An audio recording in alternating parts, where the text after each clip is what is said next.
तो indefinite integration के बारे में आप लोग तो कुछ जानते ही होंगे। जैसे इंटीग्रेशन 2 टाइप्स के होते हैं, पहला इनडेफिनिट, दूसरा डेफिनिट इंटीग्रेशन।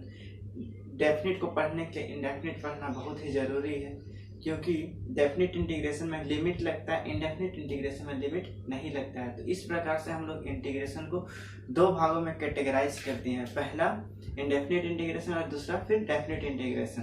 तो आइए हम लोग इनडेफिनिट इंटीग्रेशन के बारे में जानेंगे।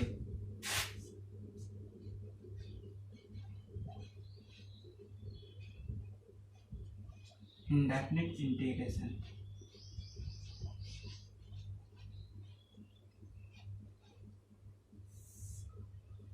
इंडेफिनिट इंटीग्रेशन क्या होता है? तो इंटीग्रेशन क्या होता है?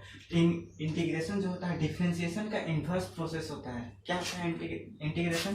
डिफरेंशिएशन का इनवर्स प्रोसेस, मतलब जस्ट उल्टा process. Integration is denoted by let f(x) be any function, be any function, f(x) का क्या है? कोई फंक्शन है। देन इंटीग्रेशन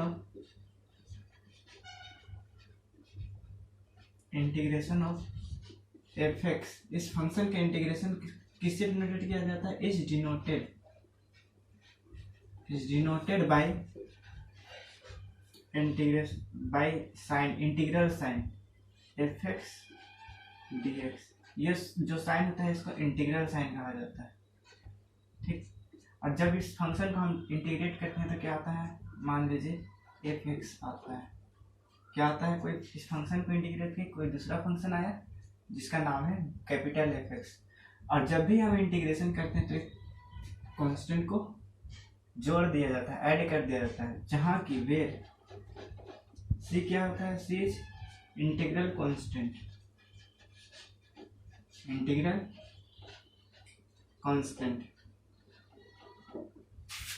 तो इंटीग्रेशन के बारे में कुछ जान लिए हम लोग, कैसे इंटीग्रेशन को डिनोटेट किया जाता है। c क्या होता है? तो क्या होता है? c इंटीग्रल कांस्टेंट होता है। तो इस प्रकार से इंटीग्रेशन को हम लोग डिनोट करते हैं। अब कुछ functions, integration of some functions,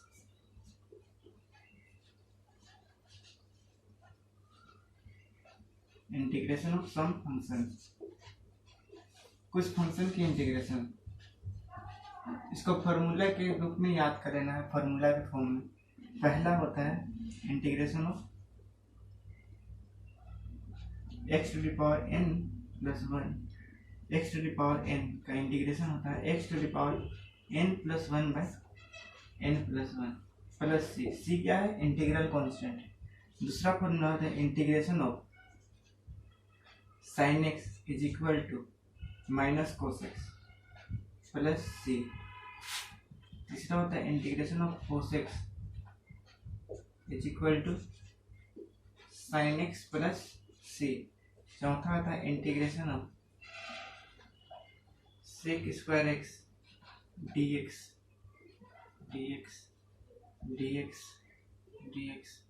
is equal to tan x plus c। पांचवा होता है इंटीग्रेशन ऑफ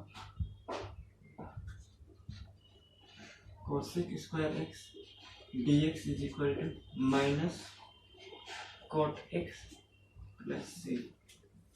छठा होता है integration of cosec x into cot x dx is equal to minus cosec x plus c। सातवां होता है integration of sec x into tan x dx is equal to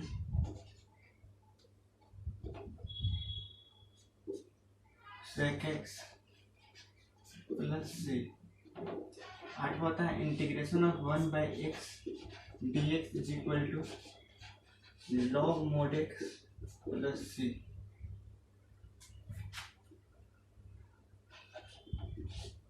integration of e to the power x dx is equal to e to the power x plus c। तो हम लोग इतना जान लें कि सबका इंटीग्रेशन क्या होता है। तो चलिए आप अब कुछ बेसिक क्वेश्चन पे आगे बढ़ा जाए। बेसिक क्वेश्चन होता क्या है, तो फॉर्मूला बेस्ड क्वेश्चन को ही बेसिक क्वेश्चन कहा जाता है। मतलब कि क्वेश्चन दिया रहेगा और उसके क्या रहेगा, फॉर्मूला से सारा क्वेश्चन बन जाएगा, तो इसी को बेसिक क्वेश्चन कहा जाता है।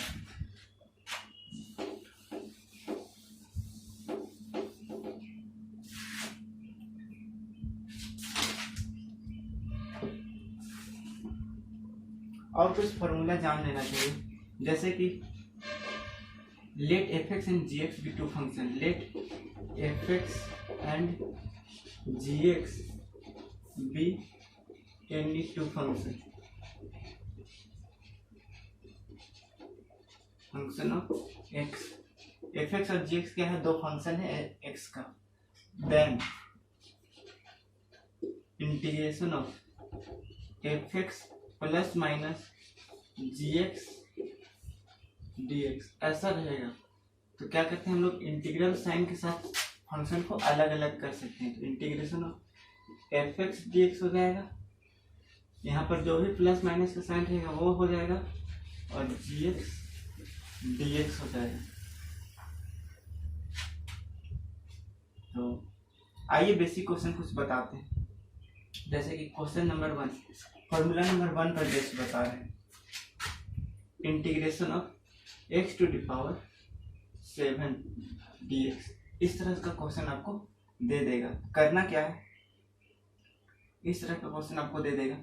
तो x to the power n वाला फार्मूला में है, तो x to the power n plus 1 by n plus 1 plus c, यही होता है x to the power 8 by 8 plus c।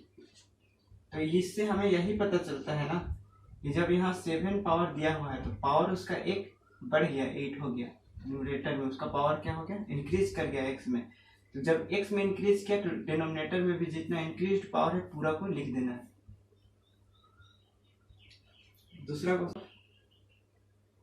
6x square plus 7x plus minus 9 dx, अगर ऐसा आपको दे देगा तो बनाना कैसे। तो अभी बताएं, कोई दो फंक्शन हो या फिर 3 फंक्शन हो, फंक्शंस हो, उसको इंटीग्रल साइन के साथ अलग अलग क्या कर सकते हैं, सेपरेट कर सकते हैं। Integration of 6x square dx हो जाएगा, plus integration of 7x dx हो जाएगा, माइनस इंटीग्रेशन ऑफ 9 dx।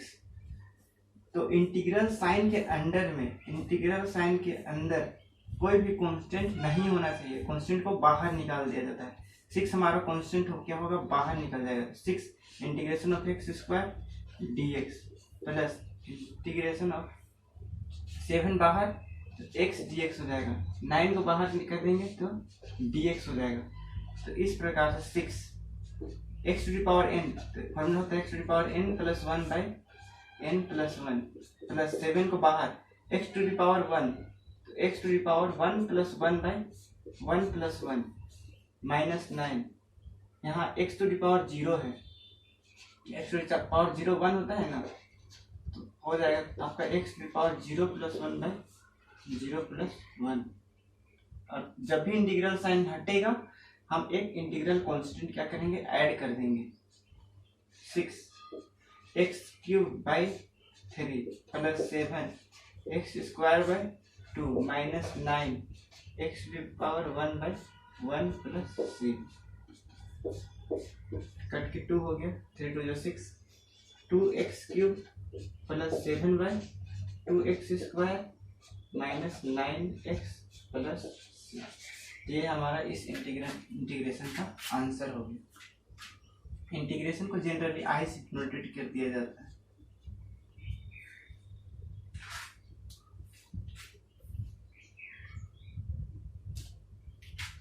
तो आई होप कि आपको समझ में आया होगा ये क्वेश्चन से। चलिए नेक्स्ट क्वेश्चन की तरफ बढ़ते हैं आगे।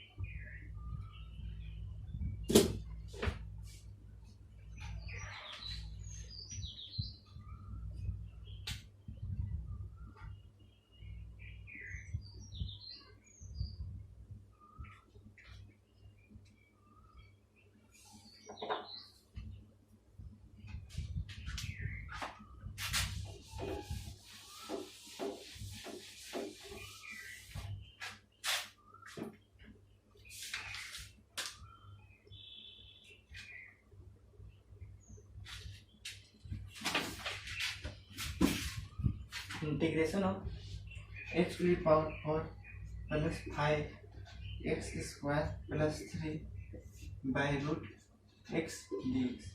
ये हमारा क्वेश्चन है। अब इसको हम लोग सॉल्व कैसे करेंगे? तो इंटीग्रेशन को आई से जनरली डिनोटेट कर दिया जाता है, तो आई से डिनोटेट कर दिए हम। तो इंटीग्रेशन ऑफ ये जो रूट एक्स है ये सारे के सारे टर्म के नीचे है, सारे टर्म के नीचे है, इसलिए हम लोग रूट एक्स को सब टर्म के नीचे लिख सकते हैं। X to the power 4 by root x plus 5 x square by root x plus 3 by root x d x. और जब भी फंक्शंस ऐसा रहेगा तो हम लोग उसको सेपरेट कर सकते हैं। सारा इंटीग्रल साइन के साथ सारा फंक्शंस को हम लोग क्या कर सकते हैं? सेपरेट कर सकते हैं। ईच एंड एवरी टर्म, हर एक टर्म को क्या कर सकते हैं? सेपरेट कर सकते हैं इंटीग्रल साइन के साथ। X to the power 4 by root x d x हो जाएगा plus integration of 5 x square by root x d x हो जाएगा plus integration of 3 by root x d x. Root x मतलब क्या होता है? तो x to the power half, x to the power 4। और जब नीचे से कोई भी किसी भी चीज को ऊपर लाया जाता है तो उसका क्या हो जाता है? साइन चेंज हो जाता है, पावर में साइन चेंज हो जाता है। तो -1/2 हो जाएगा d x plus integration of 5 x square x to the power -half d x plus 3 x to the power -half d x is equal to, आगे सॉल्व आप लोग तो कर ही सकते हैं, इतना तो जानते हैं हम। एक्स टू द पावर जब बेस से मिलता है तो पावर ऐड कर दिया जाता है, -2 dx हो गया प्लस कांस्टेंट को बाहर कर देंगे, integration of x to the power 2 plus -1/2 हो जाता है, पावर का क्या कर दिया जाता है? ऐड कर दिया जाता है dx प्लस कांस्टेंट को 3 कांस्टेंट इसको बाहर कर देते हैं, x to the power -half dx। X to the power 8 minus 1 कितना? 7/2 dx plus 5 x to the power 5 4 minus 1 3/2 dx plus 3 x to the power -half dx। X to the power n वाला formula में सारा का सारा term क्या हो गया है? दिखाई दे रहा है। X to the power n क्या होता है? X to the power n plus 1 by n plus 1 plus 5 x to the power n plus 1 by n plus 1 plus 3 x to the power n plus 1 by n plus 1। और जब भी हम integral sign क्या करते हैं? हटाते हैं तो कांस्टेंट क्या किया जाता है? जोड़ा जाता है। तो इस तरह से हम कांस्टेंट को क्या किए? जोड़ दिए। आगे देखिए, एक्स की पावर एलसीएम लेंगे 2 हो जाएगा, तो 7 और 2 9/2 और नीचे भी क्या होगा? 9/2 5 एक्स की पावर कितना हो जाएगा? 3 to 5/2 यहाँ पे क्या होगा? 5/2 plus 3 x to the power half, 1 में हाफ घटाएंगे तो कितना होगा? हाफ, तो नीचे भी हाफ हो जाएगा प्लस 3। आगे इसको सॉल्व करते हैं। बाई के अपन के नीचे फिर से अपन है तो क्या होता है?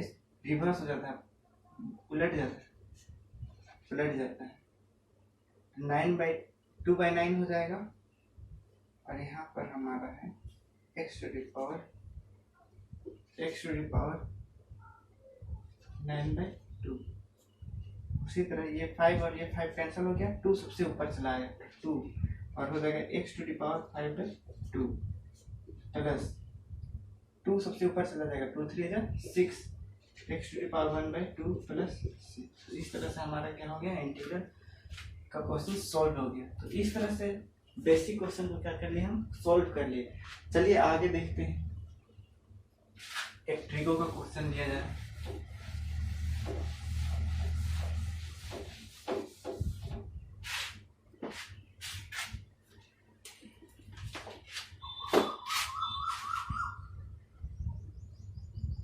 Find integration of sin cube x plus cos cube x is whole divided bye